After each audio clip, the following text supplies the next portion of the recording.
Good evening and welcome to the Coon Rapids City Council meeting for Wednesday, August 2nd, 2017. If you could please rise and join us for the Pledge of Allegiance.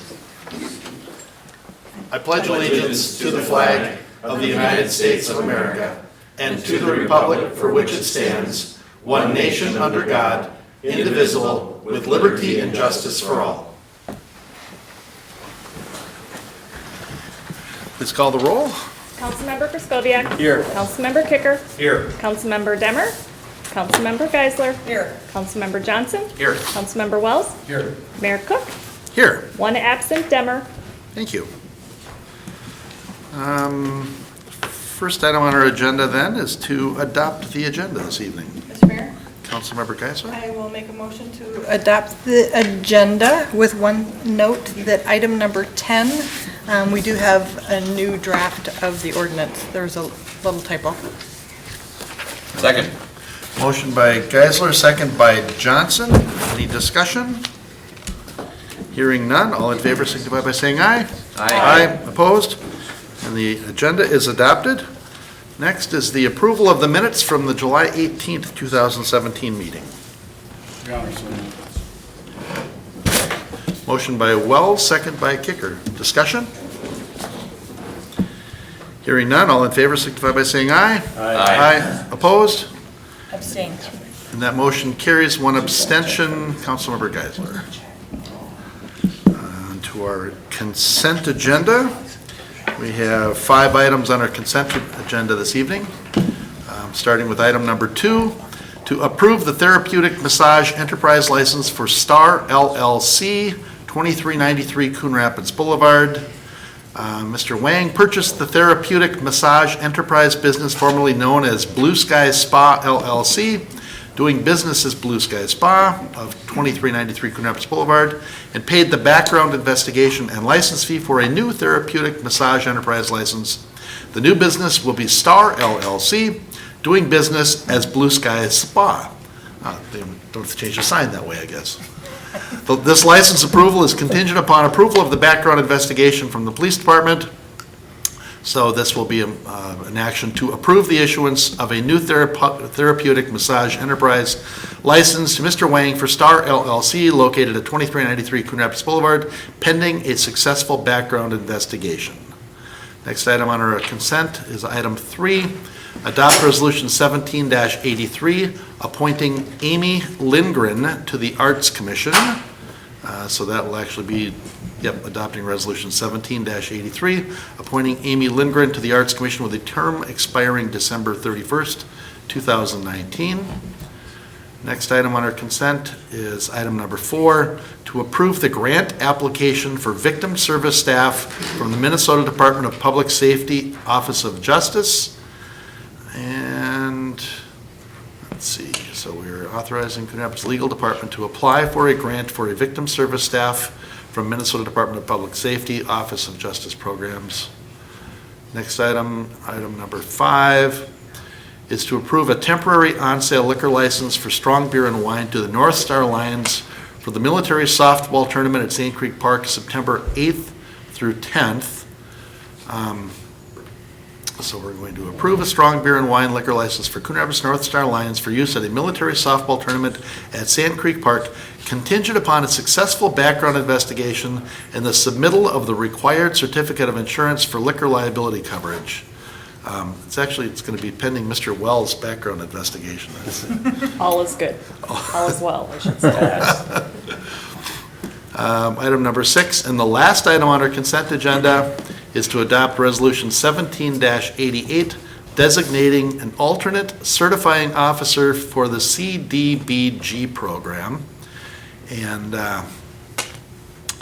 so we are designating the Office of the Community Development Director as an alternate certifying officer for the City of Coon Rapids CDBG program in compliance with 24 CFR Part 58. And that should be everything on the consent agenda. Your Honor. Councilmember Johnson. I'll move the consent agenda.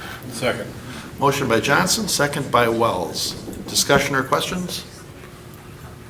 Hearing none, all in favor, signify by saying aye. Aye. Opposed? Funny how that word signify just was gone for a second there. All right. Next item on our agenda is number 7, to hold a public hearing and consider adoption of Resolution 17-82, rescinding the final plat approval for Gateway Commerce Center 5th Edition. And so basically, at the May 17th, 2016 meeting, the council approved the final plat for Gateway Commerce Center 5th Edition. The plat was approved to create a lot for a proposed hotel. The plat was approved, but the applicant withdrew their application for the hotel, and the plat was never recorded. On July 5th, 2017, council approved a revised version of Gateway Commerce Center 5th Edition in conjunction with a PUD amendment to allow a second new car dealership. On July 12th and July 17th, staff discussed with the applicant the process for rescinding the final plat for the original version of the Gateway Commerce Center 5th Edition. A follow-up email was sent on July 18th. Once the final plat approval is rescinded, the applicant can proceed with the recording process for the recently approved plat. So it's just kind of getting into the sausage making here for this. Housekeeping. So, does anybody need any information on this, or would anybody want to make a motion? Hold the public hearing. What? Oh, Public hearing. let's do a public hearing. What the heck? All right, so I will, in the case of Resolution 17-82, rescinding the final plat approval for Gateway Commerce Center 5th Edition, I will open the public hearing. Is anybody here to address council for the rescinding the Gateway plat? Anybody here for public comment? You trying to get Mr. Fernelius to come up here? All right, well, if nobody's here for the public hearing, we will close the public hearing. And Mr. Mayor? Councilmember Geisler. I'll make a motion to approve Resolution 17-82, rescinding the final plat and approval for Gateway Commerce Center 5th Edition. Second. Motion by Geisler, second by Kraskowiak. Discussion? Hearing none, all in favor signify by saying aye. Aye. Opposed? All right, and that is rescinded. Item 8 is the levy of the 2017 Sub-1 assessments. The amount to be assessed for the 2017 miscellaneous assessments is $112,621.25 as of July 25th. Probably same amount tonight or different? No, it's a different amount tonight, but Okay. The amount reflects payments and adjustments that have been made since July 18th when the assessment hearing date was set. The revised process of hearing assessment appeals will include a hearing before the Board of Adjustment and Appeals before City Council adoption. The City Council still must open a public hearing as required by state statutes. However, at that hearing, the City Council will just collect written appeals and refer appellants to the Board of Adjustment and Appeals for the review and recommendation. After the public hearing has been closed, the City Council may adopt the assessments which have not been appealed. The Board of Adjustment and Appeals is expected to meet on September 7th and will make a recommendation to the City Council meeting at the September 19th council meeting. And then the terms of the repayment of these assessments are determined by the amount being assessed. The proposed assessments are categorized by the number of years to be assessed and the interest rate recommended. Amounts up to $1,000 will be payable in 1 year, amounts up to $5,000 will be 3 years, and amounts up to $10,000 will be 5 years. Is there any questions? Does anybody need a presentation, or Sharon, is there anything else you want? we need to hold a public hearing in case there's anybody else here that wants to submit a written appeal. We've collected some since the end of the day, and at the end of the day, the amounts for the resolutions were, I'm just going to give you round numbers because they'll change before you adopt it, if that's okay. We'll fill it in tomorrow. The first one, the 1 year, was about $25,000. The next one was $35,000 for the 3 year, and the 5 year was about $7,000. All right. So then, in that case, we will hold an assessment hearing to collect written appeals. We'll open that assessment hearing now. Does anybody have any written appeals they would like to turn into the council? Don't everybody get up at once? All right. One more call for any written appeals for the assessment hearing? Seeing none, we'll close that. And we're looking at 3 separate resolutions, I guess. All one motion, though, I imagine? It'll be all one motion? Okay. Your Honor. Councilmember Kicker? I make a motion that we adopt Resolution 17-84, adopting the 2017 Sub 1 miscellaneous special assessments. Adopt Resolution 17-85, adopting 2017 Sub 1 miscellaneous special assessments unopposed 3-year. And adopt Resolution 17-86, adopting 2017 Sub 1 miscellaneous special assessments unopposed 5 years. Second. Motion by Kicker, second by Geisler. Discussion? Hearing none. All in favor signify by saying aye. Aye. Opposed? And that passes. Item 9 is vacation of public roadway easement Gulf View Estates. The vacation, it seems like we're doing this backwards, but we're holding a public hearing regarding the vacation of a public roadway easement that serves as access to 555 127th Avenue. This vacation is being considered in conjunction with a proposed driveway agreement with a resident as part of City Reconstruction Project 17-4. So vacations commenced on the initiative of the city require a 4/5 majority vote in favor of the resolution to vacate. So first, is there anybody here to address council? We'll open the public hearing. Is anybody here to address council for the vacation of a public roadway easement, Gulf View Estates? Yes, sir. Paul Fredericks. Oh, come up and approach the mic and give us your name and address, please.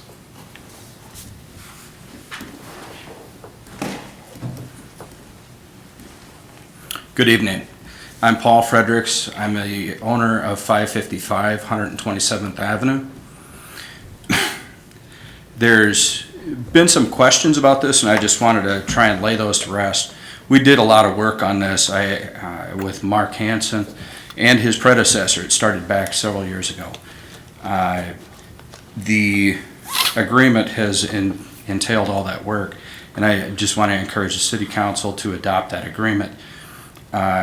There's some of the questions concerned why extend the driveway there versus here and so forth, and I'd like to address that. One of the proposals was to extend the driveway out our backyard, and what you don't see in the cost of those is what the cost of litigation would be. That would diminish the value of my home. I would pursue that. I don't know what your exposure would be, but you should include at least the cost of litigation, presuming you'd be successful. I would hope I would be. A second option is to leave it where it is. And I don't think the figure that we detailed out, the figure of what the maintenance is over the years to do that. I would be acceptable to leaving it there or not leaving it there. I'm fine with that. There is a substantial cost to the city on maintaining that through the winter and maintaining that roadway. I did that for a number of years. It's hard work. And the third option, the one that we ultimately felt was the best, was to bring it out onto Foley Boulevard. And yes, we know that there's a housing development behind me that's in the backside of my house. I don't want my driveway. A couple people came out and took a look at it. Thank you for doing that.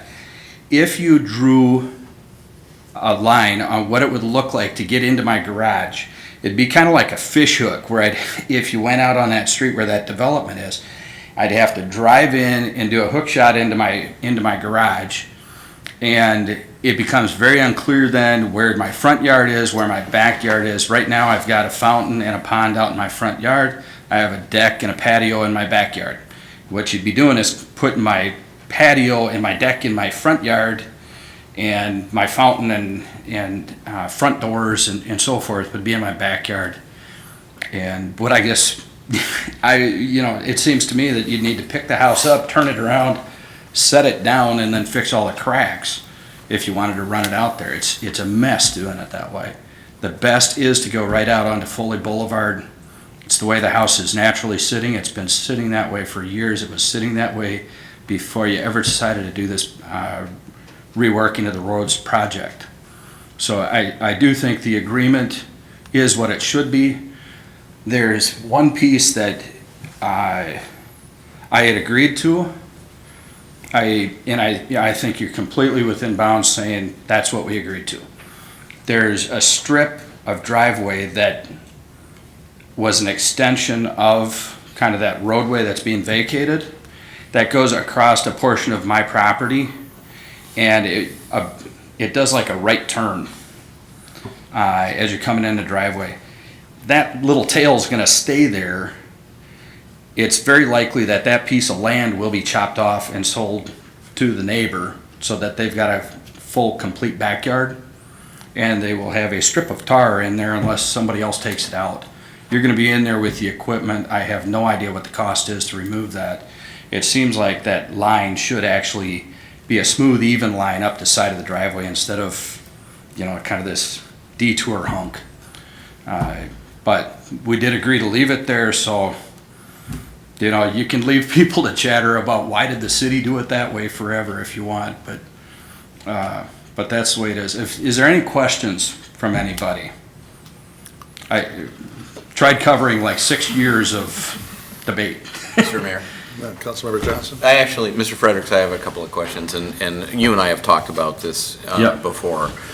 One of the concerns that I have is the proposal that's being addressed right now would now put a driveway from your property out straight to kind of what is the extension of Foley Boulevard as it goes into the county park, Bunker Right. Park.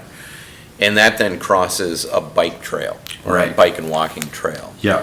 And I don't know, and maybe Mr. Himmer can address this too, but have you all discussed the issue of whether there's any county property there that then it's going to go over, or is it all city-owned property in this trail area? And then the fact that it's crossing a trail, which is a little unusual. It's not unprecedented. It's Right. not that much different from a sidewalk, being crossed by a driveway, but it's a change for the way that trail has been for a long time for the people Yeah. that use it. I personally was not the one that spoke with the county. I think Mr. Himmer did, and that the county approves that change, but we should let Mr. Himmer speak to that. As far as going across the bike path, that was a big concern of mine as well. Safety being the big issue there. And we took a look at different similar type of scenarios where driveways are going across bike paths and what the incidents were, what the damage and so forth were, to get an understanding of what might happen doing it that way. We took a look at visibility and came to the conclusion that there really isn't a big risk there. There is a little bit of a slope on the walking path, which can cause people to get to their speed up. There is good visibility. We had looked at a couple of signs, along that path. Like to- a driveway crossing sign or Yeah, something like that. yeah, something just to let people know. But the ultimate conclusion was that is a safe proposal. And it's something you're agreeable to. I'm agreeable to it, yeah. All right. Thank you. So I've heard this referred to as Foley Boulevard, as an extension of Foley Boulevard. This is actually County Parkway A, Right. correct? Yeah. That's right. Right. Yeah, I think the true name is County Parkway A. I think it starts at the stop signs and we're 150 feet or something from that. Okay. But Can I ask Mr. Himmer one more question? Well, you can actually, if you've got any questions of Mr. Fredericks, we should ask those now. Otherwise, we're in the public hearing, so. I just wanted to ask it when Mr. Fredericks is up here, just in case there's Okay. any difference of opinion and whatnot. We are now proposing to take, essentially to take back, and, or are we not? We're vacating the, I'm gonna call it a driveway. The roadway that goes up to Mr. Frederick's house, which is kind of the residual effect of that whole area being developed many, many, many years ago. If we're vacating it, where is the property going to? Is it going to the abutting landowners, or is it going to Mr. Fredericks? Councilmember Johnson, members of the council, the county, Anoka County, this is Anoka County right-of-way. The city has a roadway easement over just that piece where this blacktop is. So we're vacating our roadway easement. The county has said we're going to retain that as county right-of-way. All right. So it's going to remain county right-of-way. All right, thank you. All right, thank you, Mr. Fredericks. Anybody else here to address council during the public hearing for that? Please come up and.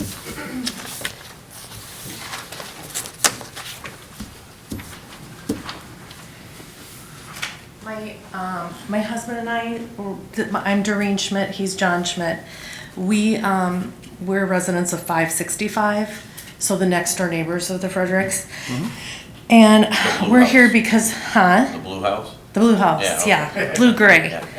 So we're here because we're just trying to understand what's gonna happen to our backyard, because, you know, to me, we got this in the mail and it looks like they own our backyard, which, you know, we'll obviously have to address that with him, but,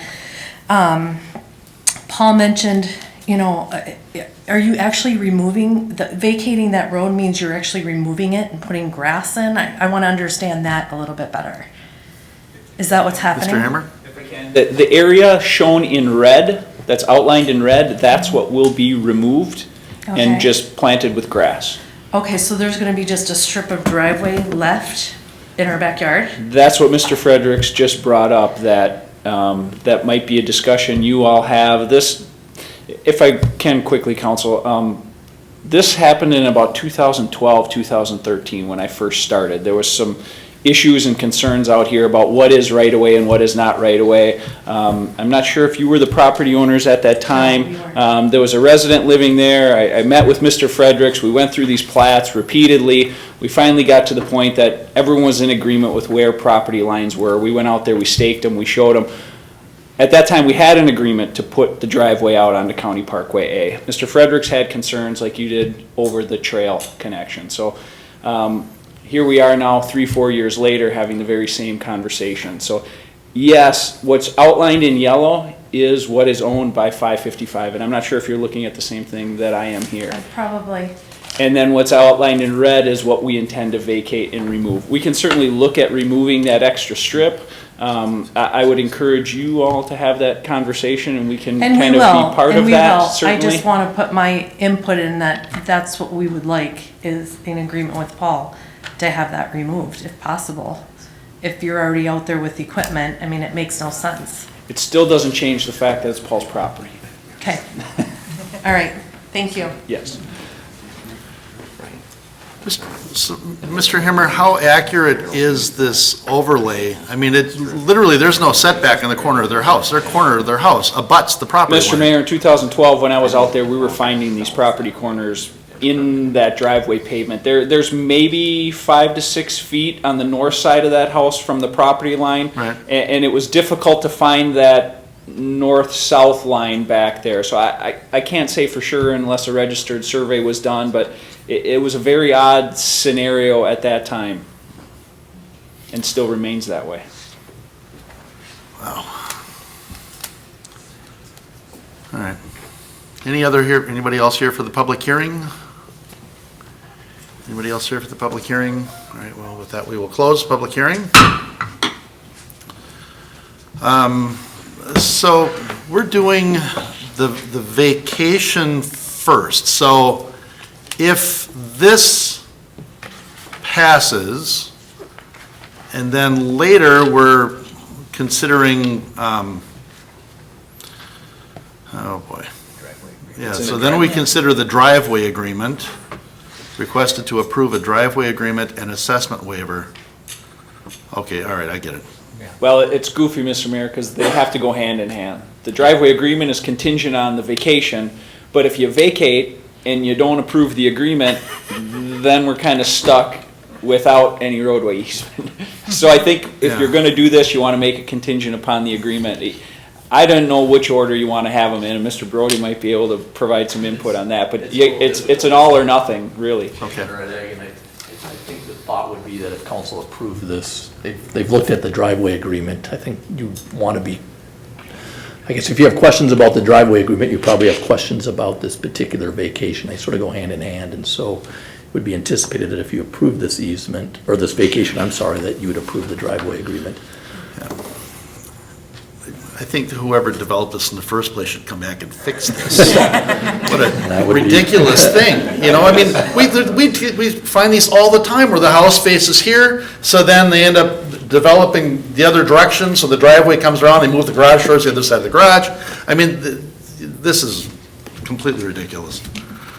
But we're moving from a very poor development to, in my mind, a very poor plan to come out onto a county parkway.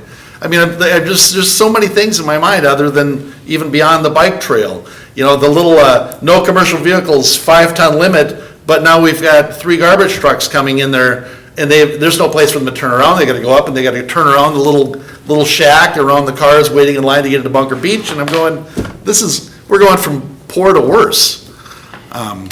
So I can't support this, but anyway.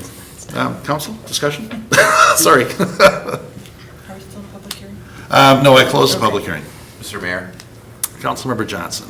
I'd like to just ask Mr. Himmer, and I know we've closed the public hearing on this, but was there any thought given in terms of redevelopment to, obviously there was some thought given to putting it out on 127th lane, the lane that goes out, but then reorienting just the garage portion of the house so that it could open and close without having that fish hook that he described. Was there any, and that might require resizing and reorienting part of the garage to the house? Because there is a fair amount of frontage that this lot does have on 127th Lane. And candidly, I think this was like the first house that was there. The original. The original house. And that's why when the back lot essentially got developed, this one was oriented out toward the parkway, whereas all the others were oriented toward the road system that was put into place. Was there discussion about that? No, Councilmember Johnson, we never really talked about reorienting the home itself. We staked what we thought would work, the grades worked, minimal tree removal, but then, as Mr. Frederick said, you start talking about, do I move my house, what's the front yard, what's the backyard? It's not ideal under any situation, and I certainly understand the issues and concerns. The costs we would incur in either scenario to put either one of these driveways in is probably more expensive than it would be just to rebuild that existing road where it is today. But it alleviates the long-term ongoing maintenance costs of that. So, you know, if this is something you're not comfortable with, and I think Mr. Brody can point out that since Mr. Demmer is absent, it's got to be unanimous for this to move forward. The fallback is going to be grind up the existing road exactly where it is and put it right back in exactly the way it is today. And then we probably have this conversation 40 years from now. Somebody else will. My other related concern is, and I don't even know how, I mean, I actually like the 565 house that's there. It's a neat looking house, I think, but it ends up with like 0 backyard. And it's just the way it was laid out. But once we do something like this, has there been discussion about pulling that asphalt out as a part of this project to make their backyard at least a more palatable backyard rather than having this old pavement that's just gonna, you know, sit there for years? I believe there was some conversations with Mark Hansen on that. For me, it would make sense for that to happen, but again, it doesn't change the fact that it's still Mr. Frederick's property and their concern about their backyard. It doesn't change the fact that unless they do something to do a transfer, that he can put his fire pit, he can put, his clothesline, whatever he feels is necessary back in that area. Right. Yeah. Okay. Any other discussion? Councilmember Kraskowiak? I've got a few questions. First of all, I think I echo the mayor's concerns about having this coming out to Parkway A. You think about, is the mail going to be out there on Parkway A, and the garbage? What's the address going to be? And what's the address going to be? Change. When I looked at this property, Mr. Frederick's home is the only home that doesn't have a driveway on 127th Lane. There does seem to be adequate room there. I see you're concerned about the garage orientation, but you have two garages. You have one that would be at a 90-degree angle to a proposed driveway on 127th Lane. You have a second garage that was maybe put in later that would take some turning to get into your garage. That 90-degree orientation from the driveway on 127th seems to be evident and in other homes on 127th. So I really do believe you'd wind up with a pretty nice system if you had your driveway coming to the side of your house up into there. I have a question for Mr. Himmer, and that would be, have we considered, this is a vacation of an easement. Right now, the county is giving the city an easement. Can we transfer that easement in its entirety to Mr. Fredericks? Councilmember Kraskowiak, the easement was actually dedicated by the owner of this home prior to this plat, if I'm not mistaken. Part of the platting. It was part of the platting, so it wasn't given by Anoka County to the city. It was the owner of this home when he platted this whole area. Okay. The roadway, that alley I'll call it, or access road, is old. This must be from the 70s, right? It's not in very good shape. The city's repaving 127th Avenue and 127th Lane. That's all going to be new. Do we have an estimate? What is the cost of the proposed driveway from Mr. Frederick's property onto County Parkway A? The cost to do that is almost twice as much as what it would take to just grind up the road where it is and put it right back today. And the dollar value? 20, isn't it? 25,000. I'm sorry, I don't have that number off the top of Okay. my head. The only thing is with that driveway coming out into a parkway, that's a parkway. That's an Anoka County parkway, and it's used for more than just traffic. There's kids on that, Bunker Park's there. There's young kids on that parkway, and it's on a downhill slope coming back toward Main Street. And I just think that having a driveway coming out there would create maybe some dangerous conditions for pedestrians, not only in Anoka or in Coon Rapids, but in Anoka County as a whole. I have a tough time supporting this vacation. Mr. Mayor, I would like to register an objection. I did ask if there were any questions of the city council. Obviously there were. You closed the discussion and then the questions came out. I think it's fair to leave the public hearing portion open so that these things can be discussed. Mr. Mayor, Yeah, Councilmember Johnson. so the public, we've heard from the public on this, and the questions that are being asked of staff right now, so I think this is entirely appropriate. I think also one of the weird dynamics about this, or makes this a peculiar situation that we're dealing with here, is that the person who developed this property many, many years ago obviously had some foresight in how they developed the property, because they negotiated for this easement that was going to become a city street, essentially, that we would then end up having to take care of in perpetuity and maintain and plow in perpetuity.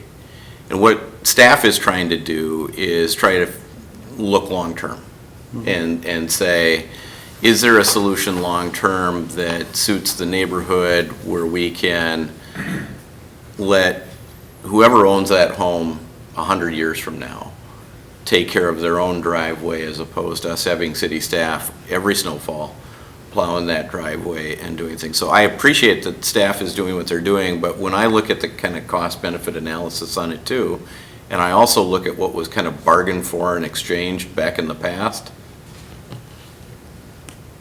I think the city back in the past kind of bought into this. And at least in the moment, the fiscally conservative thing to do would be to just repave it when we've got people out there that are repaving it.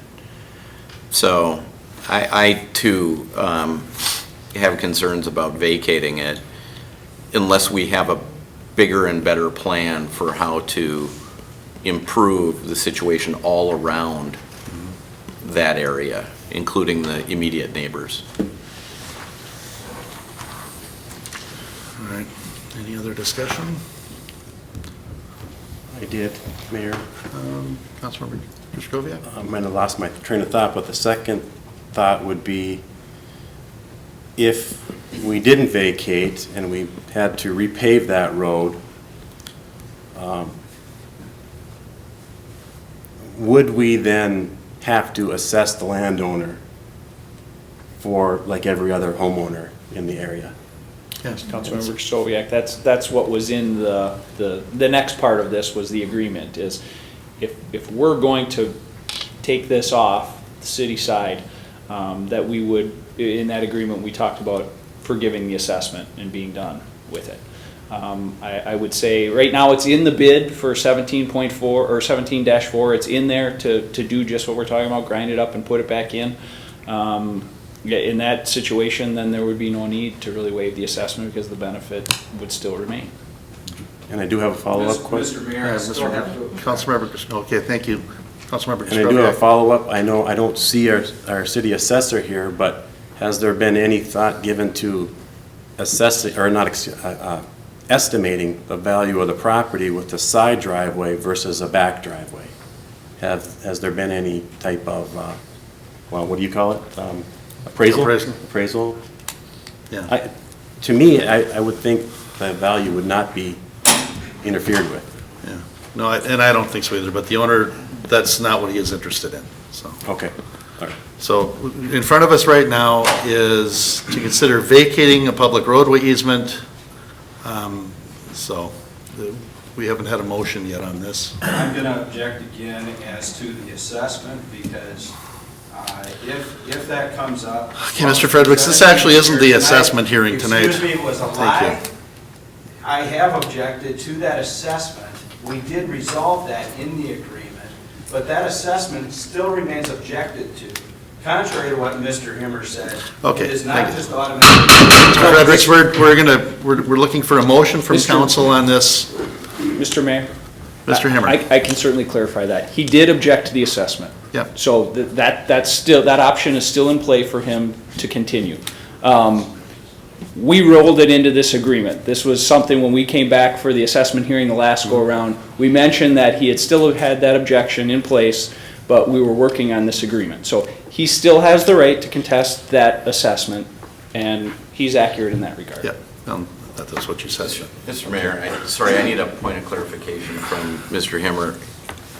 Are we proposing to assess him for the entire cost of, and this is what I want a clarification on, the entire cost of the easement/driveway that currently exists, plus any improvements along 127th Lane because that's being redone, or what is the proposed assessment penalty? Councilmember Johnson, just like every other single-family home in the city, it's a per-lot cost. So he is being assessed for a single lot. And it is based upon his access being on that driveway. He's not being assessed for 127th Lane. That's what I needed to know. Thank you. All right. Anybody gonna move this, or? Mr. Brody, how would you like us to handle this? Your Honor, I'd ask that you could handle it either way. You could bring a motion to grant the easement, and it would have to pass by 6-0, or you could bring a motion to deny the vacation, and a simple majority would work there. Okay, thank you. Your Honor?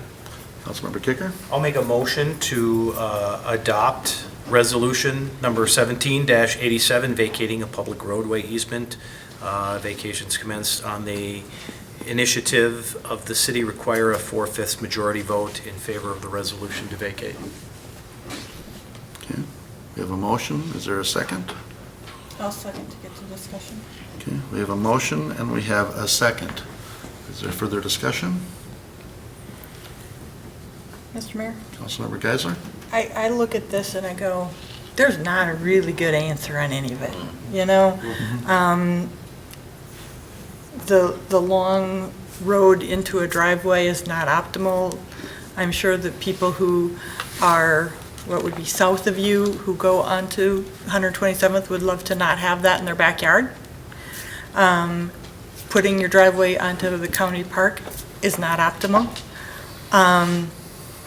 And there's just is not a really good answer. And for me, I look at it and go, the city has negotiated in good faith with Mr. Fredericks and worked to try and find the best of a bad solution. And so to me, it's what works for the city and for the homeowner, and I will support it. Your Honor? Councilmember Kicker? I would echo those sentiments. I feel the same way. I obviously, it's not a good situation, and it's not ideal for that driveway to be going out onto County Road, Parkway A. But I just feel like, as Councilmember Geisler has said, we negotiated in good faith. I think it's a good thing for the city to have this off of our dole, so we're not having to deal with it in the future. It would be nice to just take care of it, pull that driveway out of there, grass over it, and be done with it. So, I mean, I agree that it's not an ideal situation. Me personally, I would not put my driveway out onto the County Road Parkway. I would definitely go out to 127th. I did go out there and visit the property, and it seems like it would be a good fit. It would be a better fit. But that's not for me to decide. So, in this situation, I think I would support it.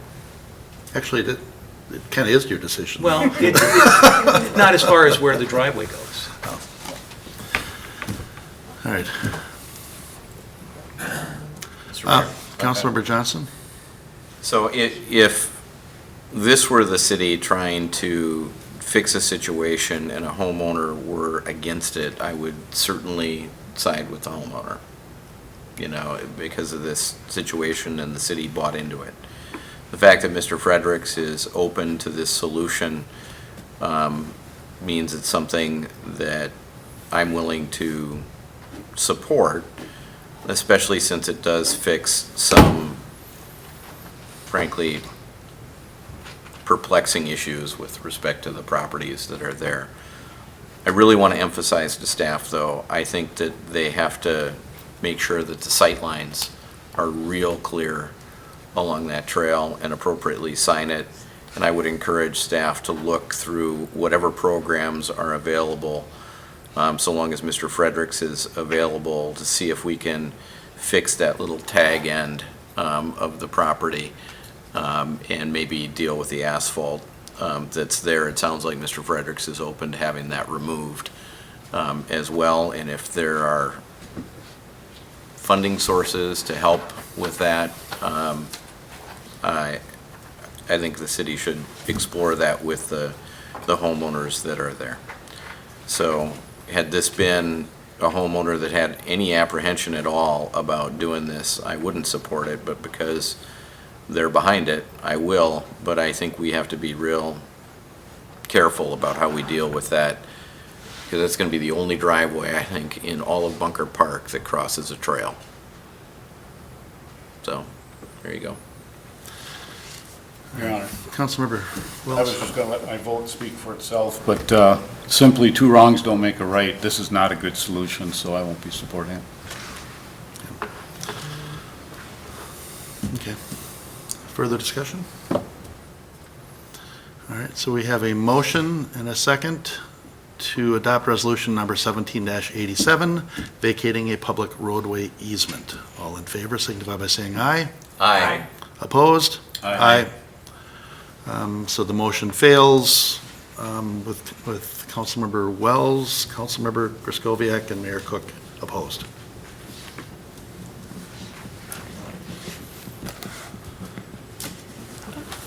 All right. With that, oh goodness, I lost my page here. Hold on just a second. Would the council entertain an additional motion on the agenda? I think you I can know give us a little more information. I'm trying to get back to my page.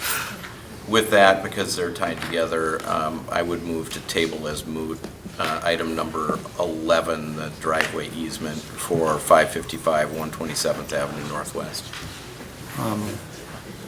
Mr. Brody, would to table it, or would just remove it? Or, I think table would be fine, table indefinitely. Yeah, that's what I mean, table it indefinitely. Should we wait till we get to item 11 then, or should we do it now?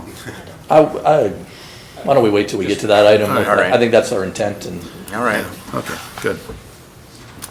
All right, agenda item 10 is to consider adoption of ordinance 2193, amending the Class B off-sale liquor regulations. This was, I don't even think I can read this all again, but I guess I will. Okay. The City Council discussed potential changes to Class B liquor licensing at work sessions on May 9th and July 5th, and a proposed ordinance was developed based on those discussions.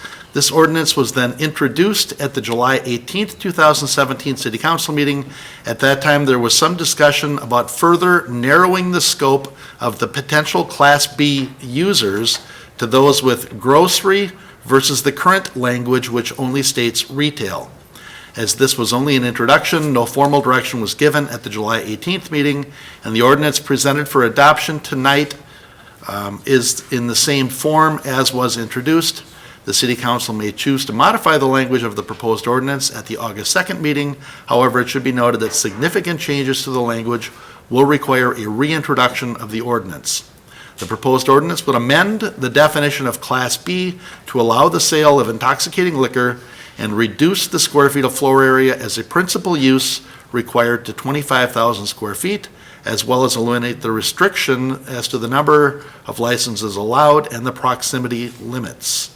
And the ordinance is attached for review, and we had just one slight modification in this, right?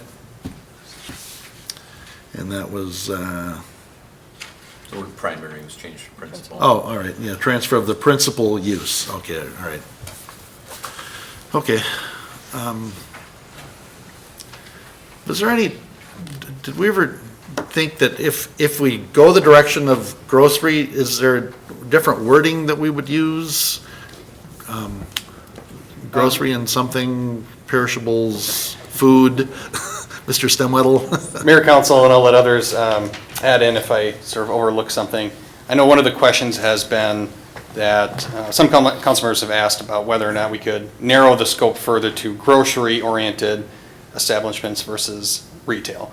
One of the concerns staff had is that if you look at some of the current merchants, Costco for even, as one example, then we're limiting it to, 25,000 square feet of their grocery, and that could get complicated. Then we're literally measuring how much grocery they have or not.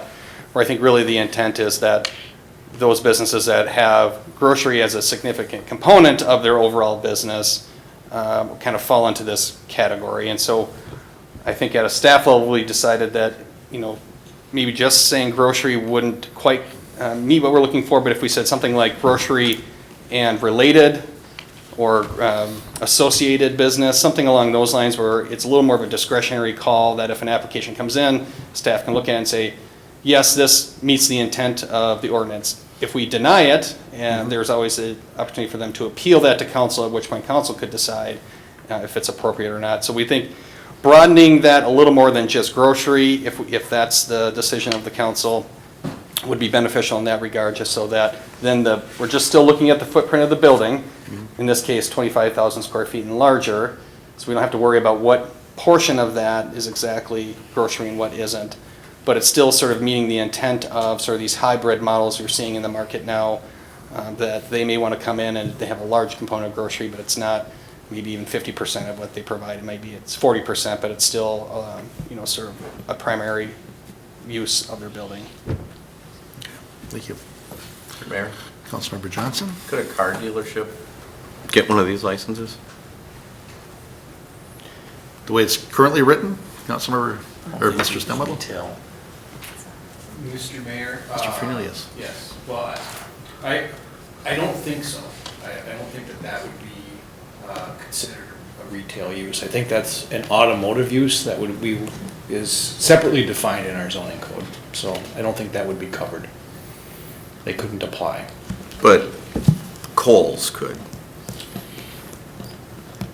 Possibly. Mr. Yeah. Stemwell? Mayor and council, under the current language, if it just states retail, the answer would be yes. Kohl's, if they got into the liquor market for some reason, with this ordinance could apply. I think that's one of the questions that arose where council members were asking staff about what if we narrowed it further to grocery and associated business, that sort of thing.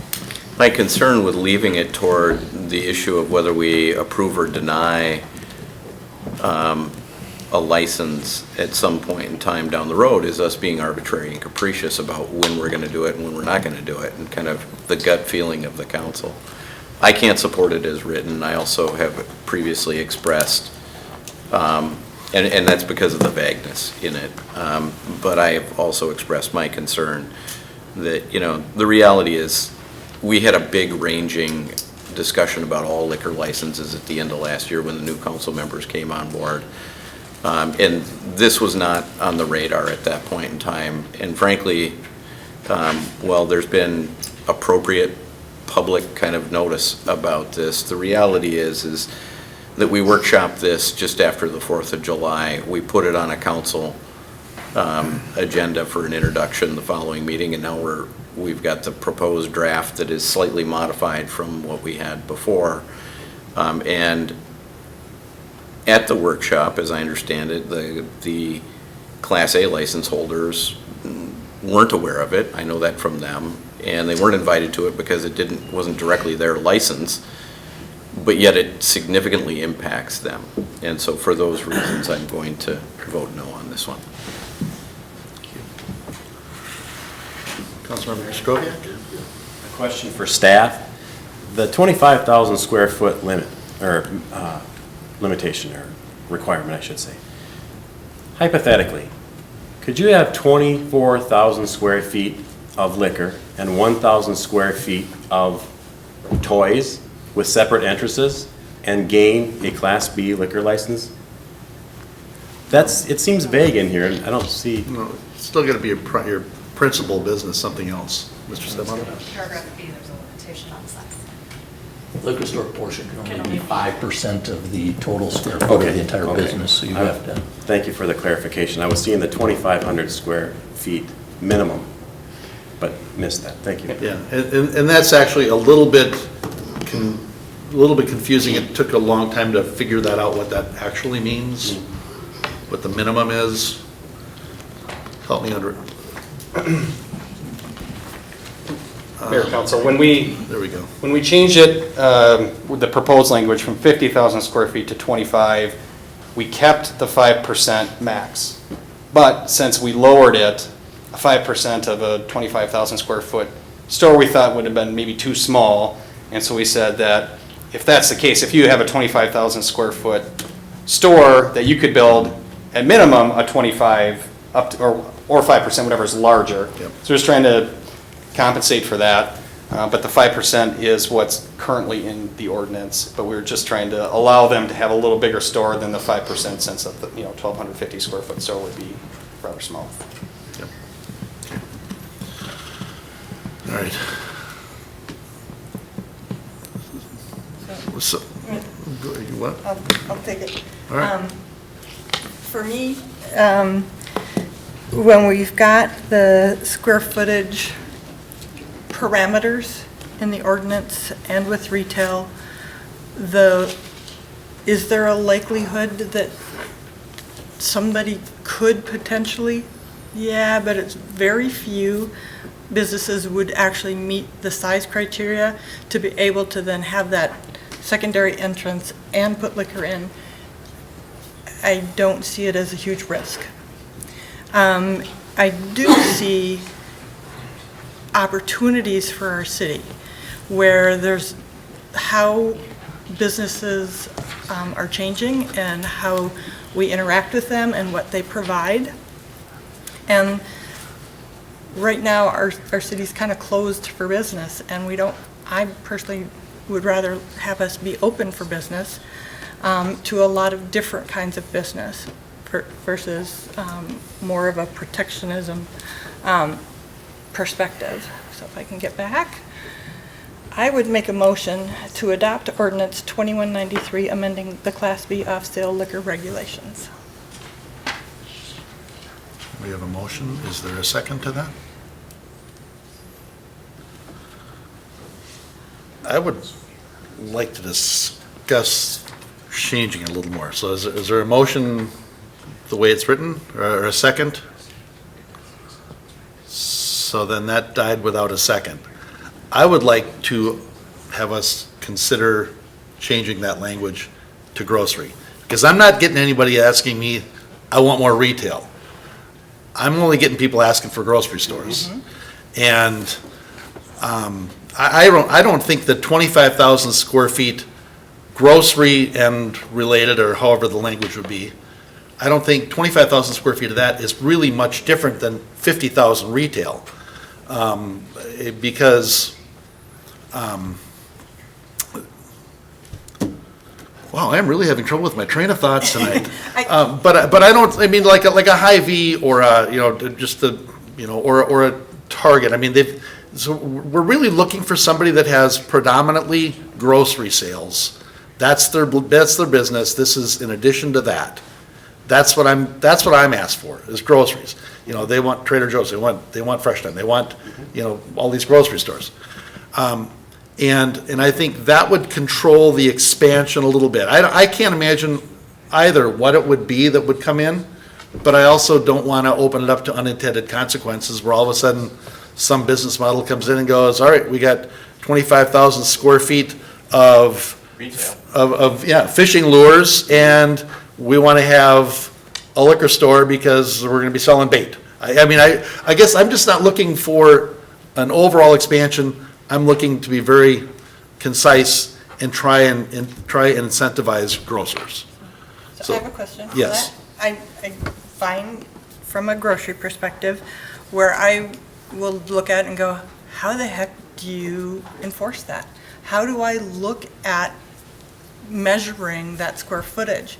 Is it, if I'm having to look then to the interior of a building, do I have to go, let's pick on Target, do I have to go to Target every week because, okay, they've now added 4 new end caps and put grocery over here, and then now, because it's Christmas, they move things away and I don't have as much grocery, so then can they not sell liquor during those 3 weeks of the year? And that doesn't make any sense when how could we manage and maintain it? It has to be based on the size of the building, because we will know if they change the size of the building. Right. That's where I would be And that concerned. was where Mr. Stemmel said principal use grocery, right? Mr. Stemmel. Correct, Mayor and Council. I think the way we look at it is we'd still suggest that the 25,000 square feet be related to the footprint of the building, not anything internal. Okay. Where the grocery language theoretically would come is to say that we're calling it grocery and related, such that if Target came in, they've got the grocery and perishable items and, coolers and everything else, it feels like a grocery store. Okay, that seems acceptable. And maybe you take it to, your hardware store that's got, dry goods section. Well, that's not grocery. I mean, it's dry goods. I mean, it's just much like a gas station selling pretzels, but it's not necessarily grocery related. And I would agree that there's some discretion there, and that's where that becomes a little more difficult, because we are making a call. But I think at that point then, if the applicant disagrees, we can go through the appeal process, bring it to council, and if ultimately they can convince the city that it is grocery and related, then that council would get to make that decision at that time. but that we wouldn't be looking at the square footage of the grocery internal, it would just be the building. There would be a call made about whether or not we felt like there was enough grocery as a component of that business to qualify for this license. That, Mr. Mayor, that feels a little arbitrary in that where is grocery? Our paper plates grocery. You find them in grocery stores. It's charcoal grocery. I find it in a grocery store. Greeting cards, I find greeting cards in a grocery store. Where is the dividing line between what's considered grocery? Because if you look at the Target, we have a Great Land, not a Super Target, right? So grocery is an accessory use in that store. It's not a principal. It's not principal use. But if you look at all of the potential things that you could buy at a grocery store, how do we start to piecemeal in and make that determination?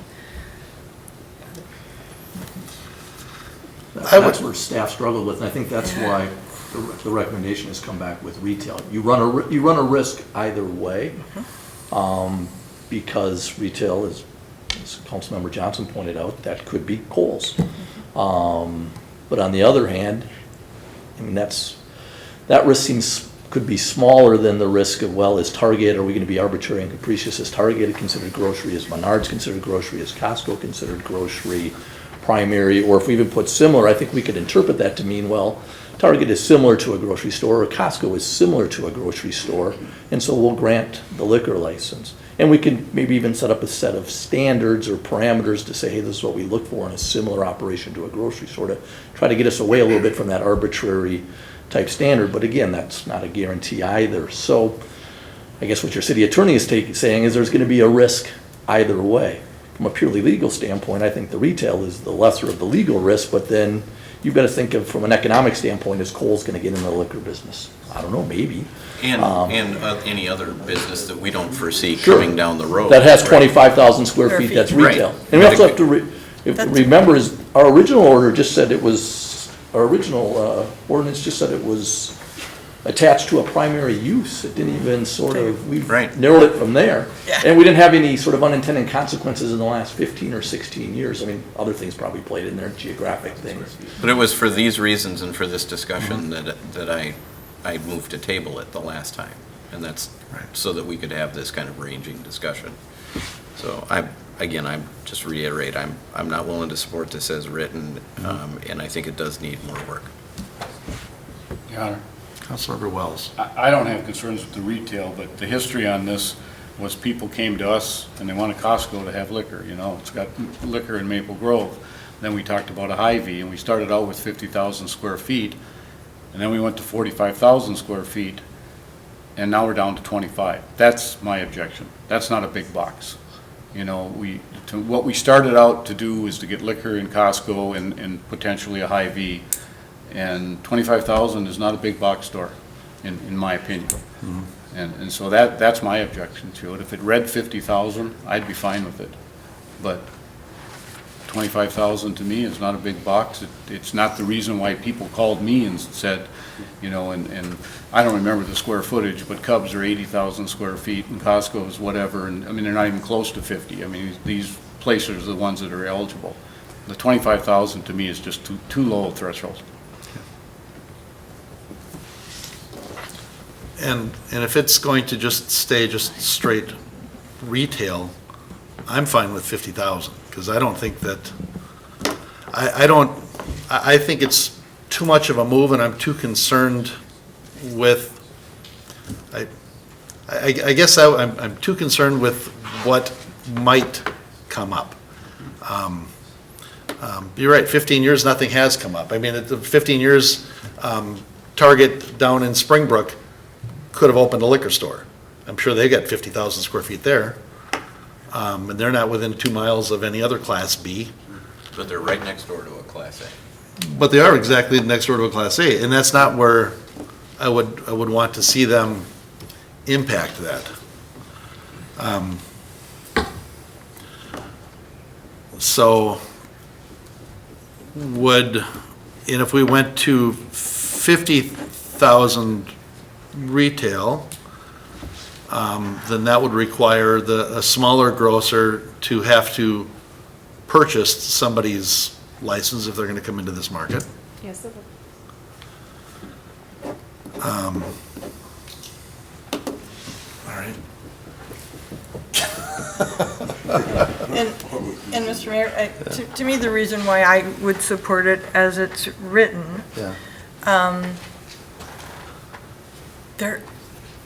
there are certain things that are big box, but there's an awful lot of smaller, more, I wouldn't necessarily say boutique, but more unique types of grocery retail that are in the market today.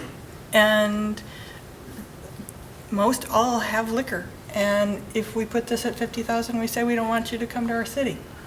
And I hear all the time about how those are the kinds of grocery stores that we would like to see in our city. And I, for one, would rather have the opportunity to open the door to that possibility than shut it.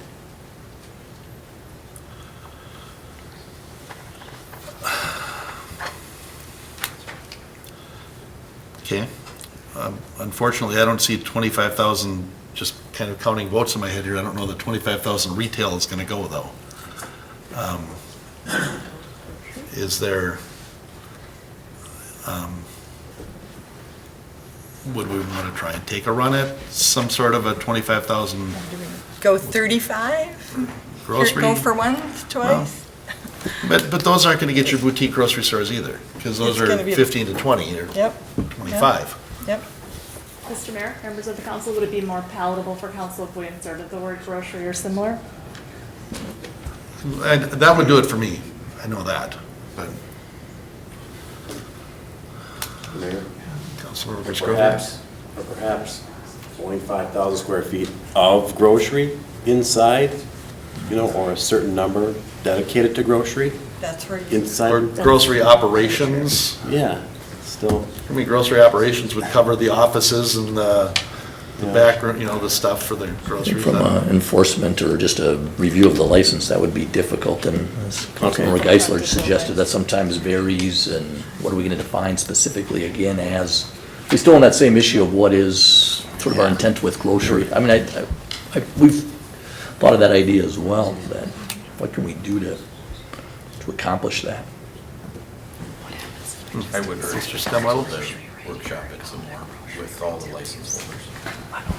Yeah, I was just, Mayor Council, just gonna further comment that, yeah, if we limit within the building, we're sort of compounding that issue of what is grocery with, how do you measure it, and then how do you continue to do that?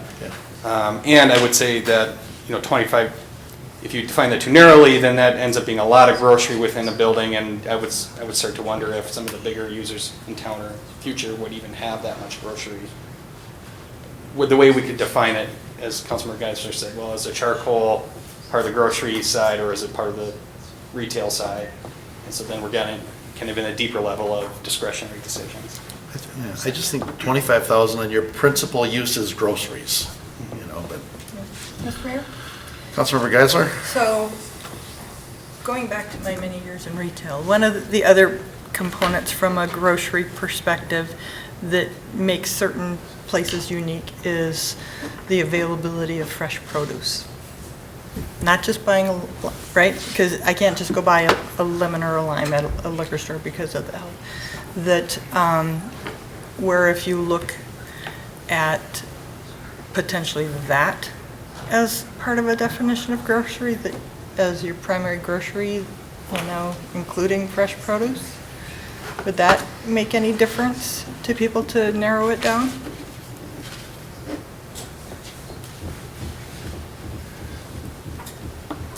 So the language would say part of your primary Your principal principal. grocery use, and then in a definition section, we would need to define grocery as, Produce.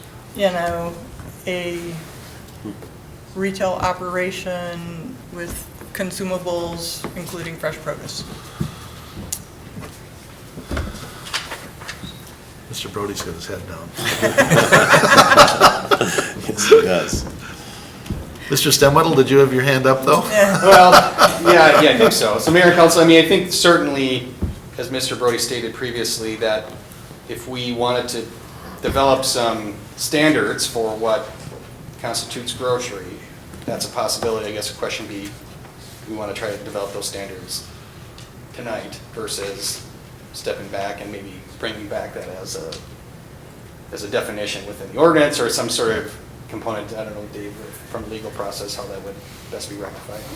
I guess if we're gonna sort of get into that kind of detail, I think it would be prudent, because again, we don't want to come up with unintended consequences or come up with language that we don't particularly like, that we've, like I said, we're being creative tonight, but that I would ask that we would have some time to, if that's the direction council is seeking of going, to kind of further define what grocery may be, that will make it so we don't have to measure certain things or make it so it's easily to enforce, that we, give us an opportunity to do that. From a staff perspective, I know it sort of prolongs this Band-Aid, but I think what we want, I think everybody on this council, what they want is whatever we pass, that we're in support of it and that it makes sense and that's legal and. In my mind, if we changed 25 to 50,000, we could pass this tonight, and then you could take all the time you want to work out that language for grocery. If you passed it as principal retail use as is with the change. That's up I mean, to I think we've got to, we need to move, we need to do something on this. Sure. I mean, because it started out with, everybody was asking me, why do we have to go to other communities to get a real Costco? You know, why, I'm literally Saturday in line, the woman in front of me goes, oh, that's right, I'm not in Maple Grove. And I thought, this is ridiculous. How many people are not coming to Coon Rapids because they're going to Elk River, or they're going to White Lake, or they're going to any one of the other ones? I don't want to do this just for one store, but I think that would move this where then we could discuss grocery. Mr. Stemwedel. Mayor, Council, and clearly that's still an option. I mean, to modify the square footage, I think that if that's the only modification, council can move forward on that tonight. It wouldn't require reintroduction because we're further narrowing just that one component of it. I guess where Dave and I were coming from was just more, if we're going to start to get more in the weeds of what constitutes grocery, what doesn't, what standards are included, what aren't, then we should probably delay that a little bit. But that's not to say that, other motions couldn't be made contrary or, different to that, that could be made tonight, so. Yeah. Mr. Mayor. Councilmember Johnson? I just, as a matter of principle, don't think it's really good policy to be establishing an ordinance that has this kind of impact for one business that already exists and is thriving in our community. So I couldn't support that modification of it either, and I don't think it's right. All right. Okay, well, I'm going to make a motion, throw it out there, that we consider that we adopt ordinance 2193, amending the Class B off-sale liquor regulations with one change, and that being the principal use being 50,000 square feet. The minimum floor area of 50,000 square feet. So it's exactly as written, except the principal retail use, which will have a minimum floor area of 50,000 square feet. About the 2,500 component that goes on. Everything else is the You'd same. leave it the same? Everything else is the same. No other changes. And it sounds like that's going to die without a second. No, second.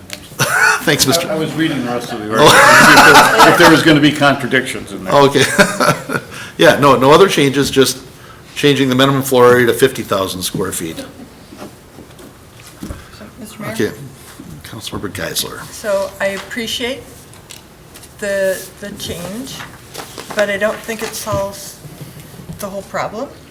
And I guess I would prefer to do it once and be able to address the other types of retail that could potentially want to do liquor that we'd want to have in our town. Because my fear is that if we vote for this, it's done and we don't talk about it again and we don't address the bigger issues.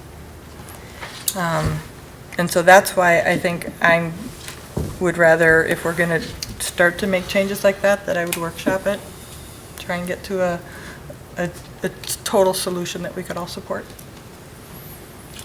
Councilmember Geisler, I respect that it's taken us 4 years to get to this. Yeah. And it could be 4 more years to work out the minutia of grocery language. I would like us to I would support moving it forward. Mayor? Councilmember Kraskowiak? The changing nature of retail is going to be prevalent. I mean, I just read somewhere yesterday that now there's an overabundance of grocery retail aisle space. I believe that this is a good start for us. It gets us, with the 50,000 square feet, it does open up the Class B that I don't think will impair onto our Class A holders. I think that's an adequate update to this today, and I would support it. All right. Any other discussion? We have a motion and a second. Hearing none, all in favor signify by saying aye. Aye. Opposed? Aye. The motion carries. Council members Johnson and Geisler opposed. Thank you. I think we'll keep working on it because we've still got the incentives for the smaller stores, but it doesn't have to be this week. All right. Next item on our agenda is item 11. Was there a motion on that to table? Yep, I'll renew my motion to table item 11, the driveway agreement for 555 127th Avenue Northwest indefinitely. Motion by Johnson, second by Wells. There's no discussion on tabling. All in favor signify by saying aye. Aye. Aye. Opposed? And that motion is tabled.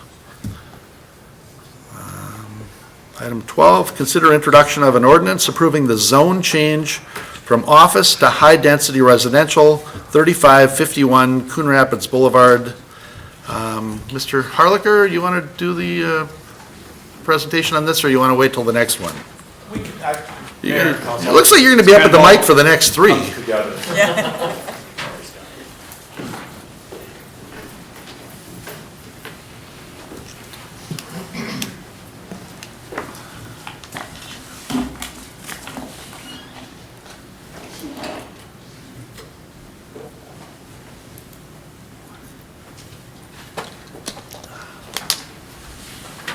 Mayor and council members, excuse me. This is the introduction of an ordinance for a zone change from office to high-density residential. Parcel is located here. It's highlighted in, outlined in black. It is tied in with the site plan for an apartment building on these parcels here.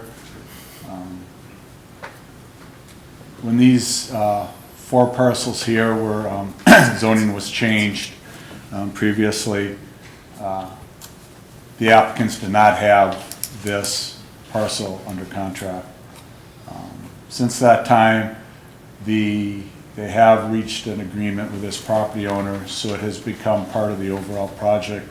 And now they're coming back with a request to change the zoning and land use designation of this 0.37 acre parcel to high-density residential.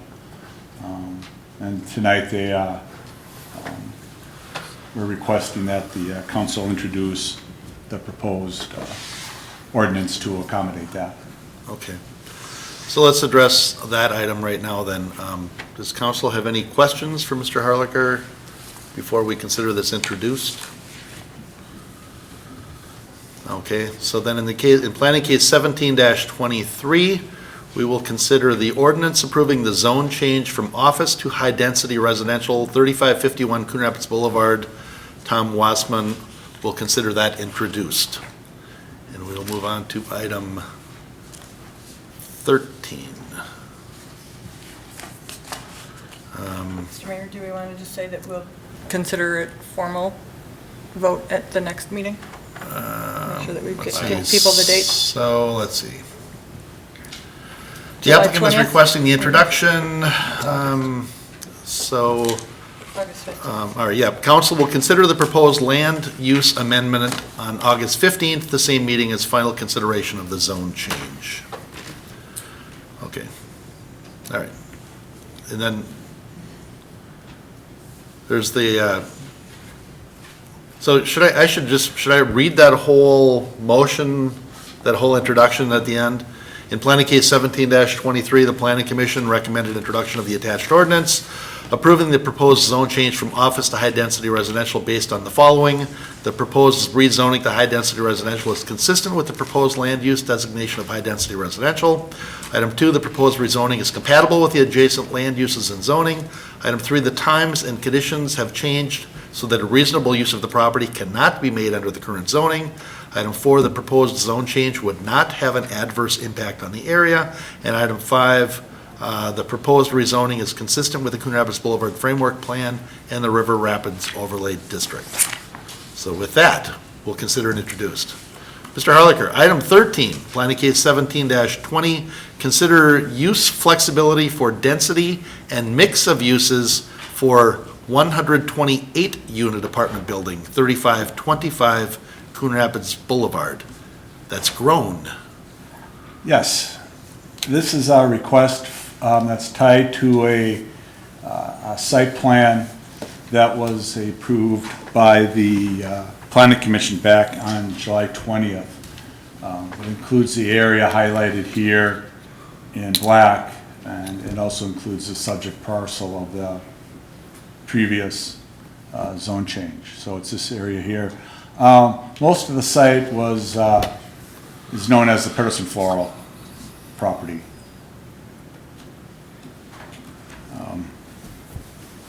Back on July 20th, the Planning Commission unanimously approved a site plan for a 128 unit apartment building with 1,800 square feet of first floor commercial and office space.